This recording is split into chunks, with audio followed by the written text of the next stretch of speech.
যে বাবা 10 টাকা দাও, আমি একটি সিগারেট খাবো। আপনি তখন কি করবেন? বিচলিত হবেন। কিন্তু আপনি যখন আপনার সন্তানের সামনে দাঁড়িয়ে সিগারেটে আগুন জ্বালালেন, আপনি তো তাকে তাই শেখালেন। এবার আসেন, সে সিগারেটটা কিনবে কোথা থেকে?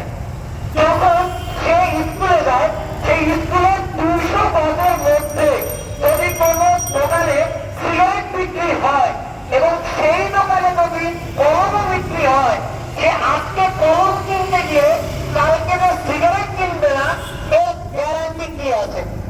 প্রথম কথা হচ্ছে, আমাদের মহান জাতীয় সংসদে এমন এমন আইন পাস করা হয় যেখানে এই ধরনের তামাক দ্রব্য বিক্রির জন্য যে বিধিনিষেধ আছে তা শিথিল করা হয়। আমরা সর্বস্তর এবং সর্বপ্রকার সকল মানুষ যদি আমরা জরিপ করি, তবে দেখব 60% মানুষ তামাকজাত দ্রব্যের সাথে সম্পৃক্ত আছে। কিন্তু তামাকজাত দ্রব্য যারা আছে তারা অবশ্যই প্রাপ্তবয়স্ক, এবং তার মধ্যে যদি আমরা অনুমান করি বা সংখ্যাগরিষ্ঠ হচ্ছে যারা অপ্রাপ্তবয়স্ক।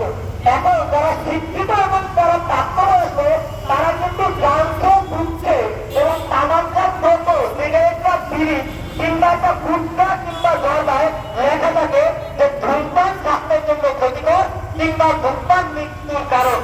যেই সুস্থ মানুষ এই কথাটি জেনেও ধূমপান করে তবে তো সেই সুস্থ নয়, অসুস্থ। একজন দুইজন অসুস্থ মানুষ কিংবা 60% এই সমাজের মানুষ যদি অসুস্থ হয়, পরবর্তীতে পুরো সমাজ অসুস্থ হবে না তার কি গ্যারান্টি আছে?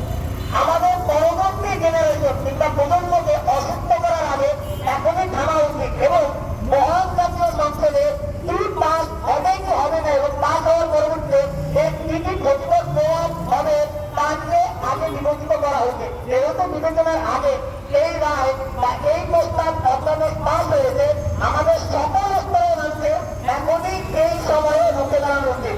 তামাকজাত দ্রব্য বিক্রির সম্পর্কে বিধিনিষেধ এবং অধ্যাদেশ জারি করা উচিত। পাশাপাশি একদম সক্রিয় ভূমিকা পালন করা উচিত যে 200 গজ কিংবা শিক্ষা প্রতিষ্ঠানের আশেপাশে যেসব